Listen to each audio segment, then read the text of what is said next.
Are you sure? Easiest decision of my life. Welcome to MsMojo, and today we're counting down our picks for the top 10 underrated sitcom couples. I love you too. You do? Yeah. How great is this? For this list, we'll be looking at the most underappreciated romantic pairings from some of our favorite situation comedies. Which TV duos are your couple goals? Share your favorites in the comments.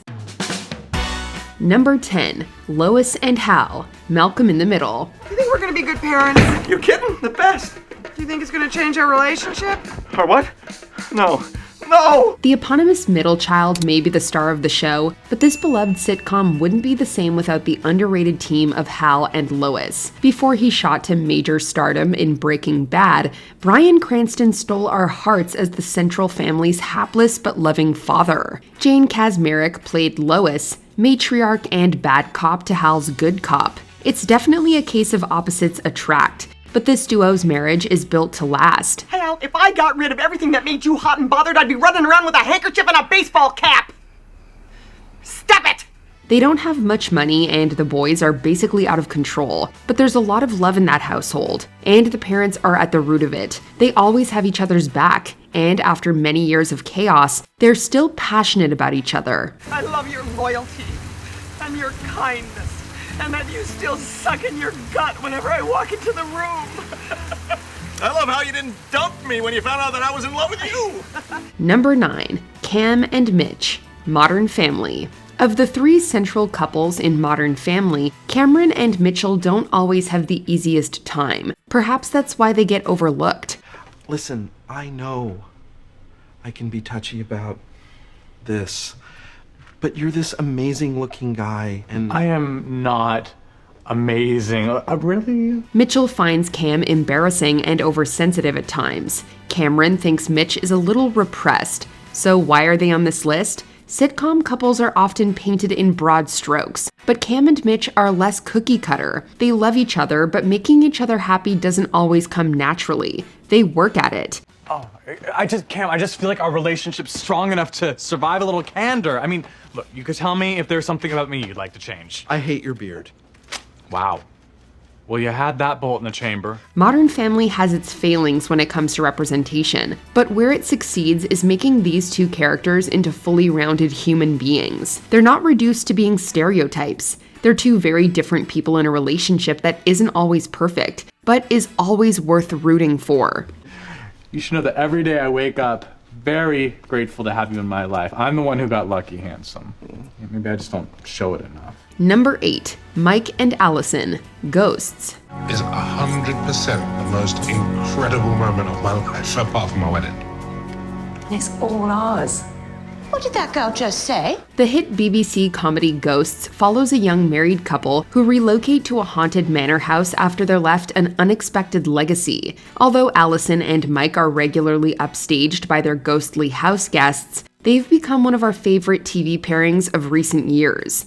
They're a happy couple, supportive of each other's big ideas and content in their relationship. I'm glad you didn't die. Well, technically I did, for a bit. Did I dream that house? Much of the humor is drawn from Mike's inability to see the ghosts, and it makes for a fun dynamic. Sam and Jay, their counterparts in the US remake, have a slightly different vibe, and the actors make the characters their own. But it makes me feel like Joanna Gaines, and I'm not mad at that. Ooh. You wanna come be my chip, big boy? Yes, please. Wait a minute, why do we only role-play couples from HGTV? Both couples are at the heart of their respective series, and they both deserve more love. Number 7, Andre and Rainbo, Blackish. We could design it together. You mean converge our flawless, independent styles into perfect balanced dopeness? Could be fun. Like many sitcom couples, it's the differences between Dre and Bo that make their dynamic interesting. He's Compton born and bred. She grew up in a hippie commune. They have different parenting styles, and they're always at odds. In season 4, they even come perilously close to splitting for good. But at the end of the day, she loves him and he loves her. Ramen, my lady. I love it so much. I'm gonna get noodle music. Get noodle music. Noodle music. Oh, look at that, I'm like a DJ, huh? They're both intelligent, family-oriented people, and when hard times come, they handle their issues like adults. As one of the few US sitcoms prominently focusing on a Black family, Blackish gives us a central couple who are multifaceted, well-written, and genuinely funny. They're brought to life by the exceptional Tracy Ellis Ross and Anthony Anderson, and it's time they get more recognition. I love what I have with you. Works for me. Number 6, Lois and Jessica, fresh off the boat. I love that you have big dreams, but I don't want to lose everything, Louis. Let's just go home. You can't do that. Why? What's so important? We had to move here and change our whole lives. US sitcoms prominently featuring Asian American families are few and far between. In 2015, Fresh Off the Boat became the first to air on primetime TV since 1994's All-American Girl. Based loosely on an autobiography by Eddie Huang, it follows a young Eddie and his family after they move to Florida. Randall Park and Constance Wu play the parents, Lois and Jessica, and they're fantastic in the roles. I want more than okay for us too. I'm with you. Not for me also. It's another case of strict mom and goofy dad, but the actors sell it to the utmost. Wu became the breakout star with her pitch-perfect portrayal of Jessica, but it's the oft-overlooked comic chemistry between the pair that really makes the show sparkle. I think we should buy back Kenny Rogers' half of the restaurant. Are you sure that's what you want? I'm sure. I'm glad. Because I already signed the papers with Lorenzo. What? I acted before thinking, but that's what you love about me. Number 5, Michael and Holly, The Office. So this is one of my favorite places in the world. Why? This is where Toby announced that he was going to Costa Rica. It was the happiest day of my life. Until the day you came to replace him. Everybody loves Jim and Pam, and for good reason, but they weren't the only adorable office romance at Dunder Mifflin. Michael Scott had to wait a while to find the right woman to laugh at his jokes, but as season 4 came to a close, in walked Holly Flax. Yo, duh.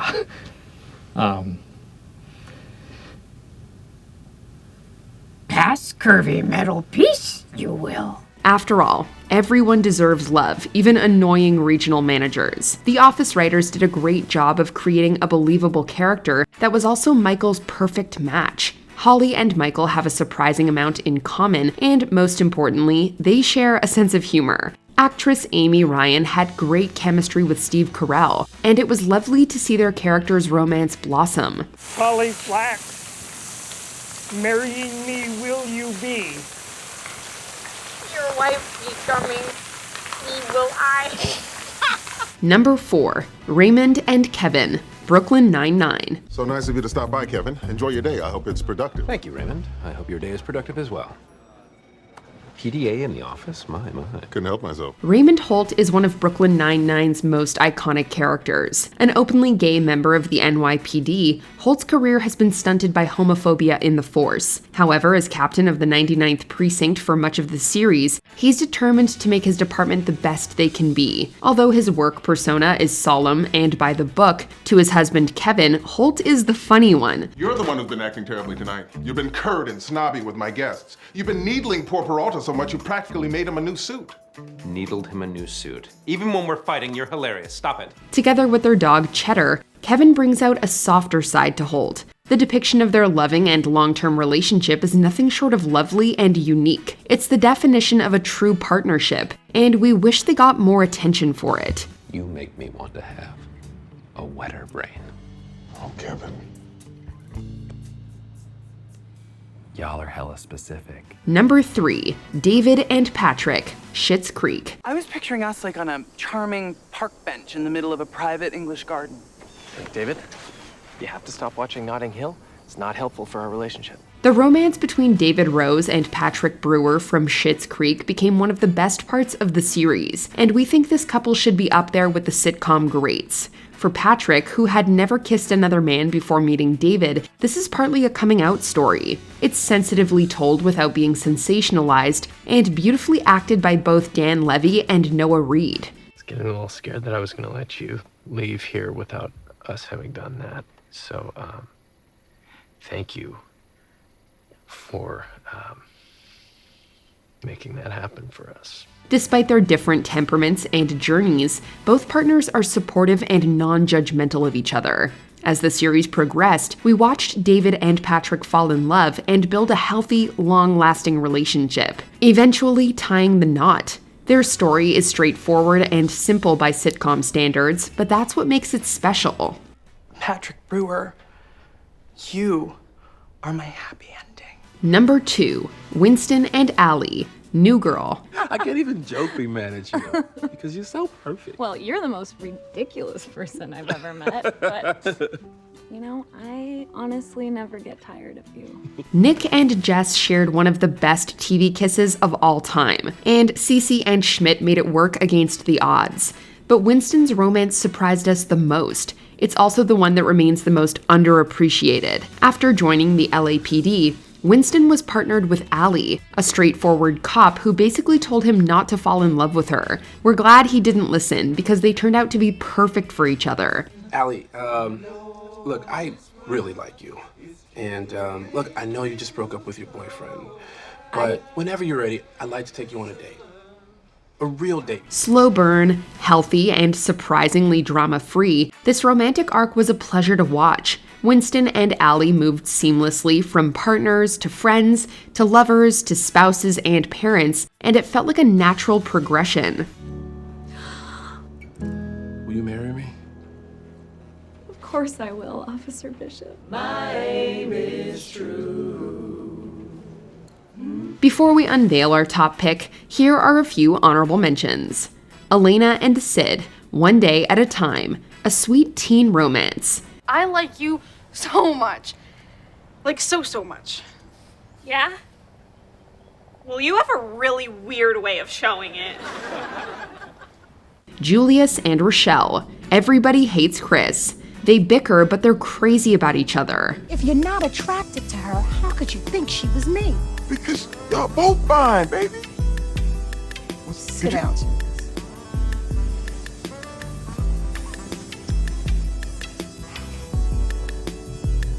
Lionel and Anne, working moms. Opposites attract for this sitcom couple. I don't know how I'm gonna take care of 3 kids. I honestly have no clue, but I promise you that I will rise to the occasion like I always do. 'Cause baby, I'm a grower. Paul and Jamie, Mad About You. This duo are forever couple goals. What do you think's gonna happen if you let go? I don't know. Your boss is gonna yell at you? No. Your clients are gonna leave you? No. You're just gonna explode into a million pieces all over the place? That's the one. Well, I will pick up the pieces and glue you back. Jason and Janet, The Good Place. An odd couple match made in the afterlife. Does anybody here object to this marriage? Of course we do. How could we not object? Overruled. Jason, do you want me to be your wife? Yeah. I want you to be my husband. Tight. So, by the power vested in me by me, I now pronounce us husband and wife. We did it! Before we continue, be sure to subscribe to our channel and ring the bell to get notified about our latest videos. You have the option to be notified for occasional videos or all of them. If you're on your phone, make sure you go into your settings and switch on notifications. Number 1, Phoebe and Mike, Friends. I think I want to get married to you today. Me too. Monica, do you think we could do it? Friends produced some iconic TV pairings during its 10 years on the air. If Ross and Rachel were the it couple, Monica and Chandler were perhaps the most beloved. Joey was shortchanged by the writers when it came to serious romance. But Phoebe had her share of likable love interests. We loved David, the love-struck scientist played by Hank Azaria. But Friends' most underappreciated couple has to be Phoebe and Mike. What are you doing? I'm trying to get your parents to like me. Yeah, I'm sure they will. But, you know, you don't have to do this. I want them to get to know Phoebe, not Phoebe. Got it. Paul Rudd joined the cast pretty late, and he made an impression from the very first meet cute. Mike's easy charm and dry sense of humor made him the perfect match for the kookiest member of the gang. By the end, it was hard to imagine a world without him and Phoebe together. Now I'm standing here today, knowing that I have everything I'm ever gonna need. You are my family. Do you agree with our picks? Check out this other recent clip from MsMojo and be sure to subscribe and ring the bell to be notified about our latest videos.